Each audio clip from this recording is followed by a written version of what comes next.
In today's world, it may often be difficult for us to understand how anyone could live in joy. We are constantly reminded of the problems of the world, that we as humans are destroying the earth, and of the injustice people face. This isn't even counting the personal difficulties people face today, whether it is depression, anxiety, or the uncertainty of our futures. It seems for people today, there are few things to be joyful about. And yet, for Christians, joy is part of the fruit of the Spirit. We are called to live rejoicing in the Lord. But given how many bad things we hear happen around us, we may wonder how we can live in joy. But perhaps the problem isn't that living in joy is hard, but rather, the story we are living in makes joy difficult.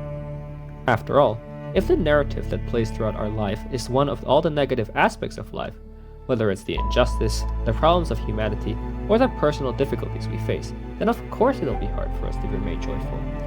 But the Christian narrative is not that. The Christian narrative is about God's ultimate victory over evil and death, and how He has promised us that same victory. When we live in that narrative, then even in our suffering we can remain joyful, because we know that our suffering is temporary, and that suffering and death have been defeated. And so, even if we are hurt, even when we cry, even when we suffer, we can do all of it in joy.